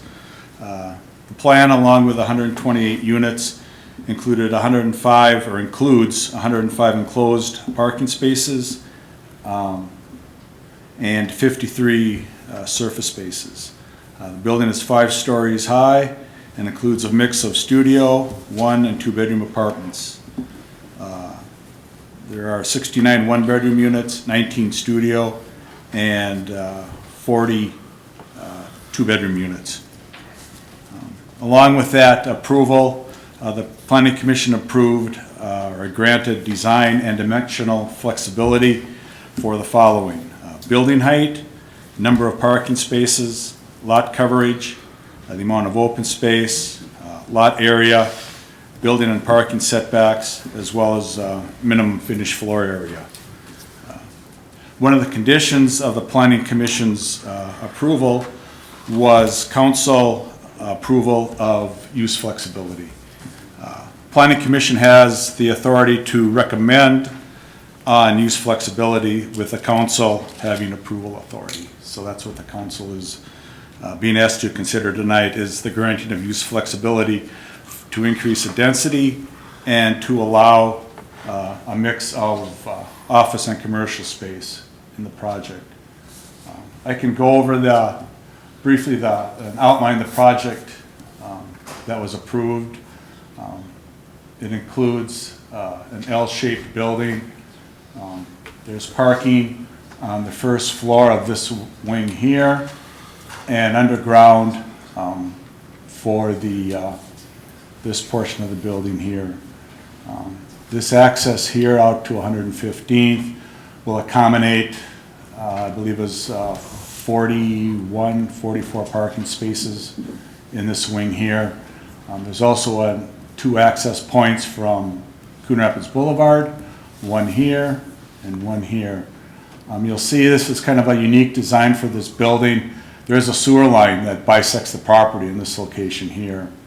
And what was done to design around that is to essentially split the building in 2. The first 2 floors are separate, and then floors 3 through 5 are connected. And that allows access to that storm sewer line for maintenance, as well as provides an opportunity for access into the site at this location here. Access to the underground parking is through this loop here. So all the underground parking and surface parking will come out onto Coon Rapids Boulevard. There's outdoor amenities here with an adult open area here that includes a patio, seating area, barbecue area, and pergola. And then there's a play area in this area here. It's a little bit more of a close-up view of those two areas. This is where the driveway that splits the building in two is here. Main entrance faces Coon Rapids Boulevard at this location here. And then this area in here is a common area for the apartments. This is a closer view of the common area with a playground and open space for the patio and grilling area, meeting area. Landscaping, that did meet all the landscaping requirements.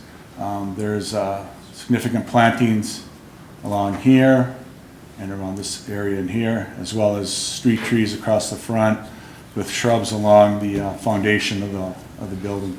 Mr. Harlicker, could I get you to put a pause on this, because I'm going to be really distracted until, Mr. Himmer, the sewer line, do we know how deep that sewer line is there? And if we have to maintain it, how will we replace that? I mean, how do you dig out when you're having to go through an opening in a building and that's shutting off the center access to that building if we do have to maintain or dig out that sewer line? Mr. Mayor, members of the council, that's been a concern of ours since we realized this was here. And they came back with the idea of, well, we'll just span it and build over it. So then we started talking about clearance to get equipment underneath it. We talked about permanent sheeting. We talked about putting in an encased pipe. It's like 25 feet deep, and it's a 30-inch diameter sanitary sewer. It drains a very large area. So we did meet with the developer at one point and requested, let's confirm we know exactly where this is. Let's get some accurate survey data, because what's being shown here is just our as-built. Nothing has been field verified on where this is. They came back showing a detail to drop the building footings, which I said is, okay, that makes sense from the building standpoint, but we still need to have a conversation about either those pilings. At one meeting, we talked about like 4 different options, and they were going to do some investigation of what those might cost, and then we could sit down and have a conversation about how we make that happen.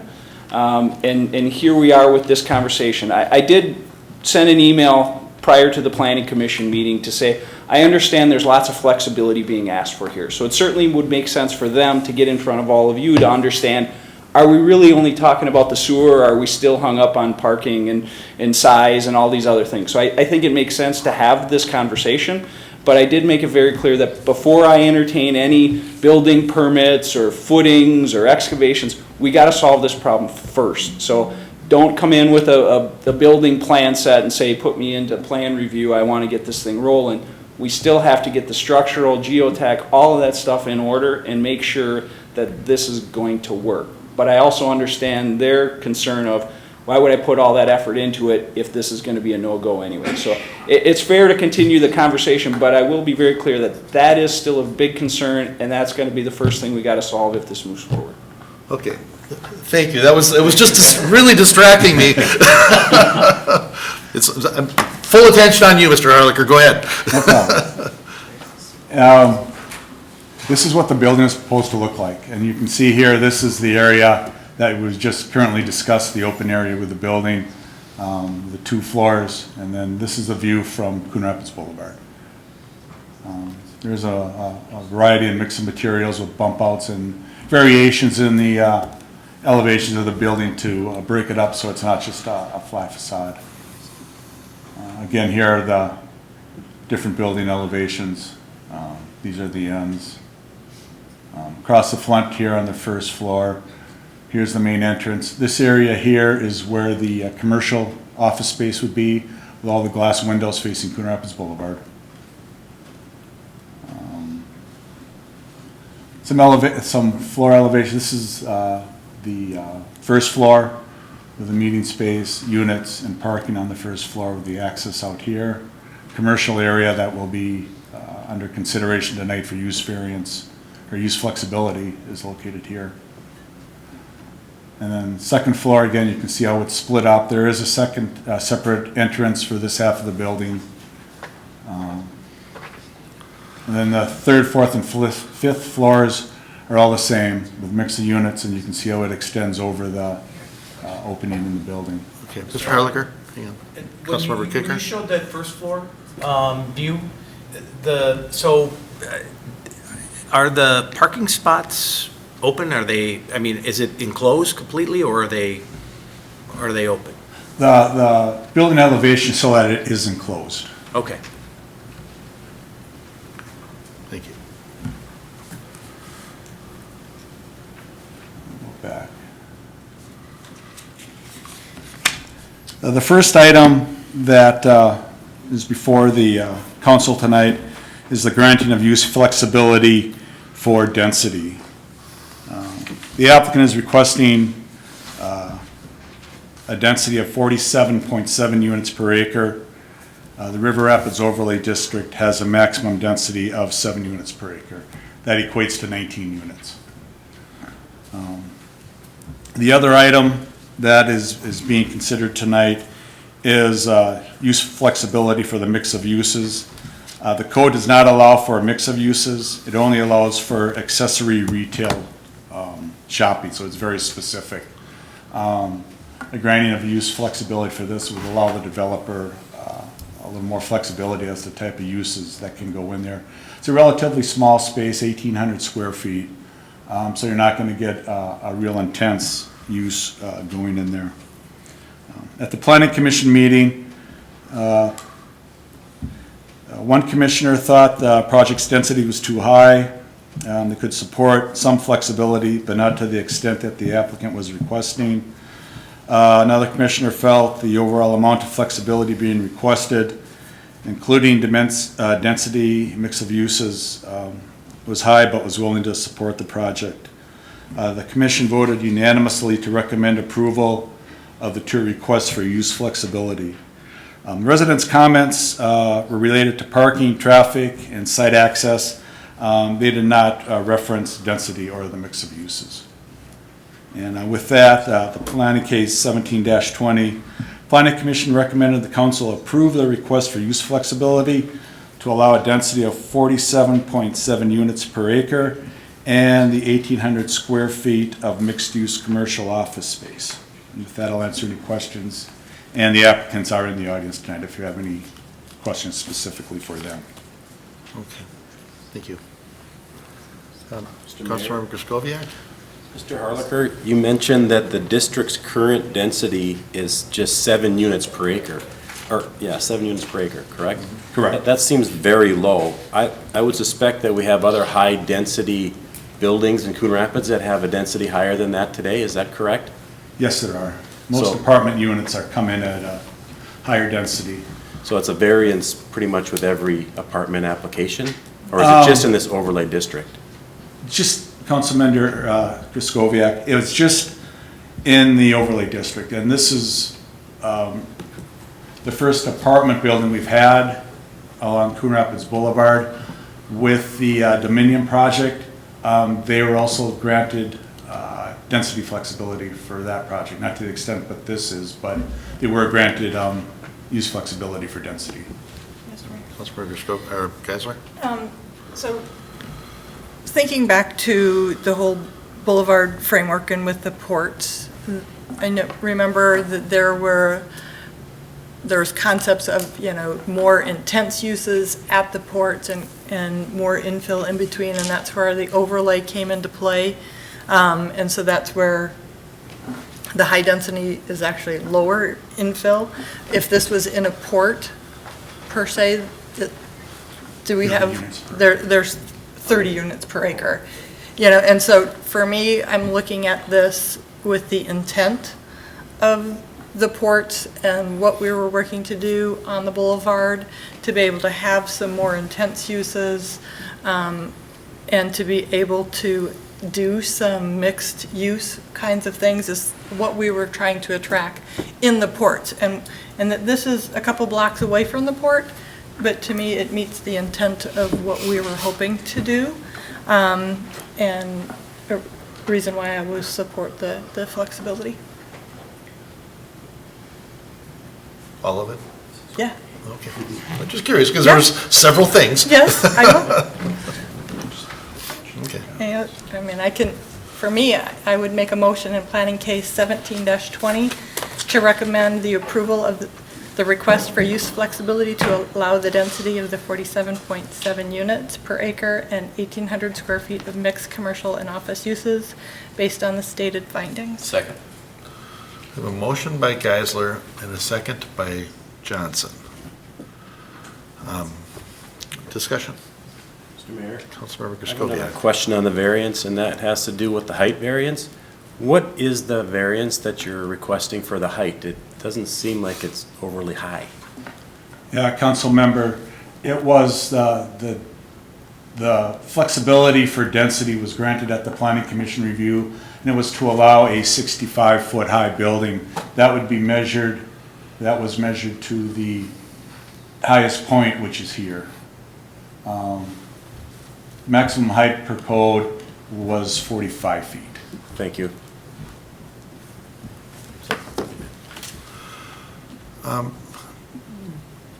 Seems really specific, the retail, that Yes. that they already had a user for that, and kind of wonder if that wasn't one of the investors or something, but neither here nor there. Will there be enough parking? And what happens if there's not enough parking? Because we can't allow this to spill out into 115th, and we can't, it's got to be all there. This is a pretty intense use that could get pretty ugly for the area quickly if there's not enough parking, or if, for example, they don't allow smoking on the property. Yeah, We ran Mayor into that and another council one. members, that was discussed at great length at the planning commission meeting. And with respect to parking on 115th, they came to the conclusion that there really isn't a direct connection into there's no entrance here. I know the entrances are over here. So there really isn't going to be any demand for parking out on 115th because of the limited ability to get to the entrance of the building. They did talk briefly about the possibility, if parking becomes an issue, looking at acquiring the property to the west, right here, as a possible option. They also talked about different management options that were available to limit the number of parking stalls available to each unit. Possibility of doing a lease agreement with some of the adjacent parcels. The rationale for the flexibility with parking ratio was that their clientele is aimed for people associated with the hospital and the college, and most of their tenants, because of the availability of the sidewalk on Coon Rapids Boulevard, the proximity to those two principal uses, a lot of their tenants would walk, bike. Mass transit is right out front on Coon Rapids Boulevard. Those options are available to their tenants, and many of them would take advantage of those options. Mr. Harlan, how many spaces are there? There is a total of 158, 105 enclosed and 53 exterior. And that 53 exterior includes the ones set aside for the 1,800 square foot retail? That is the total for the project. Yep. So that would include potential customers for that 1,800 square foot retail space. Okay.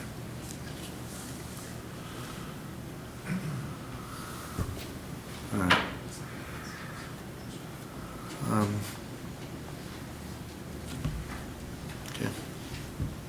Council, we have a motion and a second. Is there further discussion on this? Councilmember, Mr. Stemwedel and Councilmember Griscoviac, and then Mr. Stemwedel. Okay, I think the architect is here, but I don't think the developer benchmark commercial is here, so I'll maybe just point this to Mr. Harlequin. Kind of an urban building in our suburban environment, which is, I think it's a great looking building. It's a great high density use, I think. The parking is a concern. It's been a concern. Can I ask, in an urban environment with a urban building like this, what would be the parking flexibility there? Are we talking at 1.1 per unit, or is it less than that? Are we considerably less than norm? I'm not sure how our parking ratio compares to urban areas. I can answer that when you want me to come to the podium, just let me know. Is that all right if you? Yeah, that's fine. You want to join Mr. Harlequin up there? It's, as we'll get the questions answered and when we come to them. Thanks, Scott. So, good evening. I'm Tom Wasmon, CEO of Firm Ground Architects. The developer is here, along with a young man from my office, Ryan Nichols, who's been working on this design with me. We knew parking was an issue, so we dug into it a little bit from the Planning Commission meeting and went back to Pinnacle, who is a property management team we've been working with. And they came back and validated our parking. And then we also talked with Lauren Brueggemann, who just sold Track 29 over, where is that, Uptown or Lake and Lynn? And they actually have so few people using the parking he's pissed that they spent the money on the parking that they did. Basically, the comment was millennials don't do cars. So we think we're okay here. And the one thing we're going to have is an Uber/Lyft order spot as a amenity. So you can, if you're in the lobby and you need to order a ride, that'll come right to the door for you there. They used to do our cars, and the our car has been killed by Uber. So that's kind of what we're looking at there.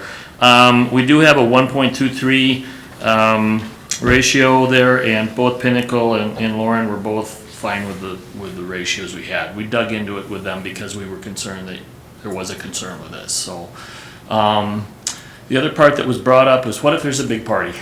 And so that's where we talked about, well, there's a business that's closed at night that's next door, and there's a shopping center across the street the other direction that you could potentially negotiate, some kind of a valet or lease for an overnight event or something like that. So we think that from a management standpoint, if there's a inflow of parking for some kind of event, that it could be addressed. And you've driven, but 6 days a week, that parking lot is packed at that little shopping center. Oh, yeah.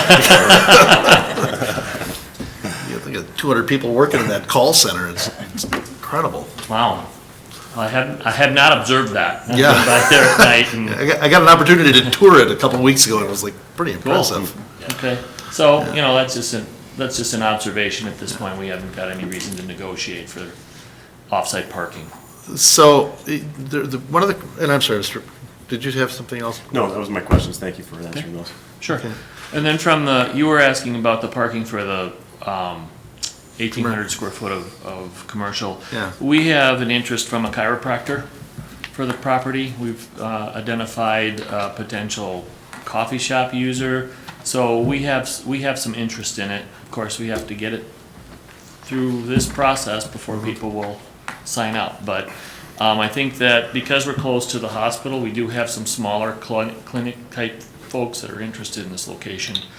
And the feeling is that the surface stalls will be the last ones assigned to people who live there, and they'll be and they'll be operating during the day when, if somebody is driving, their car will be out of the parking lot. So it's sort of a shared model, assuming there'll be some open spaces for that commercial during the day. And have you actually investigated purchasing the back portion of that property next door? Because that was mentioned as an option if there wasn't enough parking. John, is that a conversation? I'm trying to have one. Trying to have one with the lady is in her 90s, so. I'm trying to find her son. Oh, okay. He wants to talk. Okay. A change is coming, let's put it that way. Because it seems like that would be a difficult thing once everything is rolling and you got your financing and the pro forma it seems like it would be difficult to come back and then purchase another property at that point, but, okay.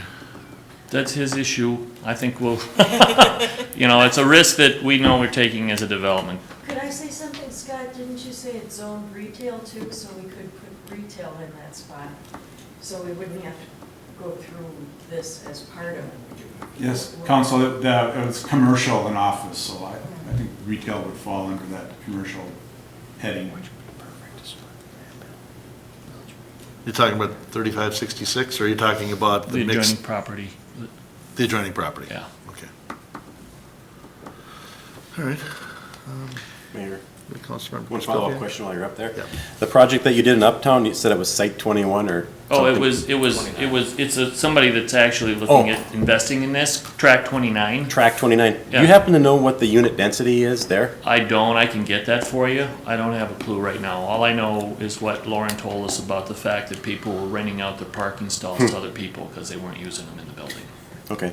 Mr. Stemwedel, I'm sorry, you had your hand up multiple times. Just a couple, and this is, I guess, maybe not the best timing, but it'll work. When the planning commission approved the site plan, there were a number of conditions attached to that, 15 in fact. One of those was that engineering comments be addressed and a multitude of other things. So I just want council to be aware from a process standpoint that the site plan has in effect been approved. They owe us, of course, a lot of additional information, and obviously there's things that are still in the works that would come forward, but there is the potential too that those things fall into place and that they are able to move forward without coming back to council. So there's still a lot of things in the works that would have to be addressed. If they needed additional flexibility or change of plan, then obviously they're gonna have to come back and work through those things. So that's that. The only thing I'll mention too is with the parking. I think when we're looking at Riverdale TOD, that's at 1.5, is that right? That'd be about 1.5, so it's, you know, another quarter less in this project than that one, but, you know, it's hard to know the scale. And then I guess my only caution too is if we're comparing to more urban projects, access to transit and things is gonna be a lot greater than it is, you know, here in second ring suburbs. So I don't know that it's a direct comparable as far as we look at parking downtown or uptown or anywhere nearby as we would here, but I think as a general rule, yes, we are seeing a decrease in car ownership. Not quite as prevalent in the suburbs as it is in the urban areas. Mr. Mayor. Okay, Councilmember Johnson? Especially with the target kind of tenant for this building and development being the college and the hospital, I think it makes eminent sense, and I appreciate that a developer is coming with that level of vision to build for that market, because if I'm a resident at Mercy, this is the place that I want to be because I can walk or bike to it. And if I'm a new professor at the college, this is the place I want to be. So I fully support it, and I hope the council does too. Okay. Can I just make a segue? You brought the engineering piece back up. We're gonna come back around with our team with you. We did do a powwow, no, that's not politically correct to say anymore. We had a war room meeting where we had our civil engineer, contractor, structural engineer, us and John together, and basically boiled down to is it's a lot easier and a lot cheaper to work around the structural elements to get down there to protect, you know, excavating to that pipe than it was to move the pipe. Everybody's happy with that solution. We were told, give us 25 feet so we could fit a backhoe in there and keep that second entrance onto Coon Rapids Boulevard, because if we ever had to close that, how would you get into the site? So that's why we have two access points on Coon Rapids.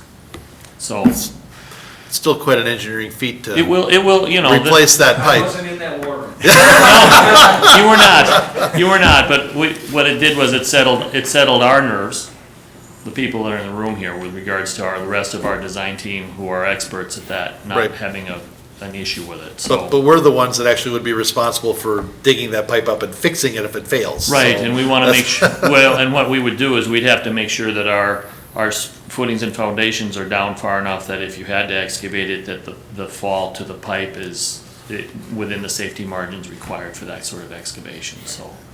It was pretty clear. Boy, that would be inexpensive to pay to relocate all those people if we screwed up that building. All right, so we have a motion and a second. Further discussion? Mayor, just one more thing. Yes, sir. I know we have really tight rental ordinances in Coon Rapids. We've got a really, really good job on that, but, you know, the ownership and the developers play a big role in how those places are kept up and the impact on the community. So if I might ask, is Benchmark the developer, are they going to manage the property? Are they going to continue to own the property? Or is this, can I ask if this is going to be just built and sold to investors? We're working with Pinnacle Property Management. They're the ones that have been working with us all the way through the project. They have a lot of property managed up here in Coon Rapids and all the states. And we're very qualified. We feel comfortable that our investment group feels comfortable in this. Primarily the people that want to be involved in it are long-term. This is something they're looking to participate in. They like the return on investment and they like the long-term stay. So it's not something that, I haven't got a crystal ball, but I mean, that's what we've been addressing. And then he has given us a marketing strategy to get it leased out as well. Pinnacle Any more answers we're gonna need from the mic? I thought it was gonna be a little one-word answer, and I went. So Pinnacle is a management group that we've been working with. They've set our mix, they've set our cost per square foot on rentals, and it performs. So we're happy with what they've given us, and we're moving forward with it. Okay, thank you. Mhm. I'm done. That's all right, take your time. We do have samples of materials board here, if you guys wanted to see it. We can bring that up too, if you have any interest. If not, then we won't do that. I was just trying to find the, I'm ready to call the question. yeah, well, we've got a motion, we've got a second. Is there further discussion? All right, I was actually gonna reiterate the motion, and that's in planning case 17-20. The planning commission recommended the council approve the request for use flexibility to allow a density of 47.7 units per acre and 1,800 square feet of mixed commercial and office uses based on the following findings. And there are multiple findings, and we have a motion and a second. Is there any more discussion? Hearing none, all in favor signify by saying aye. Aye. Aye. Opposed? And that motion carries. Wonderful, thank you. Thank you. All right. Now we're on item 14, right, Mr. Harlicker? Consider a preliminary plat, Coon Rapids Boulevard Apartments, 3525 to 3551, Coon Rapids Boulevard, Firm Ground Architects. And so they're looking to plat 2.6 acres or 5 parcels into one lot in conjunction with a site plan for a 128-unit apartment building. Can't be too much that we don't know about this already. Nope, this is the final piece of the puzzle. Mr. Mayor? Councilmember Geisler. I'd make a motion in planning case 17-21 to recommend, to approve the preliminary plat with the 3 stated conditions of all comments of the city engineer be addressed. Park dedication in the amount of $1,300 per unit be paid prior to the issuance of building permit unless otherwise determined by council. And all comments from the Anoka County Highway Department have been addressed. Second. Motion by Geisler, second by Johnson. Discussion. Hearing none, all in favor signify by saying aye. Aye. Opposed? And that motion carries. Thank you, Mr. Harlicker. And thank you for coming in. Thank you. Thank you for all the work and energy you've put into this project. I know it's been a lot. We're excited about it, so. Oh, good, good, as are we. So are the, some of the users along Coon Rapids Boulevard, like the tap room and the Boulevard Bar.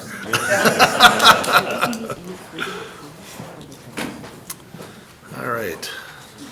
That was our last item on the agenda. We are up to open mic. Is there anybody here to address council this evening on the open mic portion of the meeting? Open mic? All right. We don't have any reports on previous open mics. Other business? So, Chief Wise? Mr. Mayor, it's been a long meeting, but if you don't mind, I'd like to take 2 minutes. It's the night after our night night here in Coon Rapids. Huge success last night, lots of parties. The officers and firefighters got to roughly 110 different neighborhood parties where we met thousands of our residents, and we work on building those relationships that are so important And of course, as always, we'll be back at it next year, the first Tuesday in August, and we'll be working hard to make sure that we can add more parties, because it's a big deal to our city. So thank you. Thank you to the residents, and thank you, Mr. Mayor, for riding with me. We had a great night. It was really enjoyable. Yes. I would really encourage anybody that's seeing this, if you were not at a Night to Unite party last night, plan one, make sure your neighborhood has one. It's just amazing. It's so good to get to know your neighbors.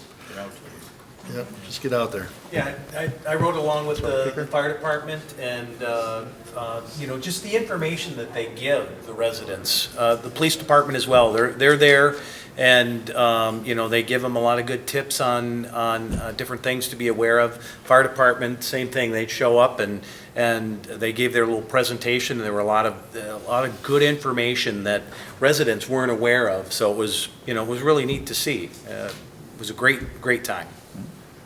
It was a real honor last night to be in the squad room when you were briefing the police before they headed out for the night. And it was fun because there was a couple of younger ones there that hadn't been there, so it was good that I informed them that when all the kids are around you and they're all rallying about you and then the fire truck pulls up and they walk away, don't take that personal and just know this is all about crime prevention, so this is really your night anyway. You know? But it was a fun night. Any other business? We have one concert in the park left coming up, and that's tomorrow night, and that's the Church of Cash down at the dam. Hopefully the weather cooperates. Cold and rainy isn't the perfect night for music, but any other events coming up? Do we have any more meetings in the park? We've had our last one, right? Correct. Sand Creek Park last week. That was nice. And, all right, any other business? Mr. Stemwedel? Mayor Council just mentioned it, we have planned a post-council work session. Hopefully we can get through it fairly quickly. I know time's getting away from us here, but I just want to mention that before everybody disperses. We did tonight? We do. We do. Oh. Kind of wondered if I went through that. We'll catch you. Should I make a motion? Okay. All right, any other business? Motion to adjourn. Second. Motion to adjourn by Gansler, second by Wells. All in favor, signify by saying aye. Aye. We're adjourned.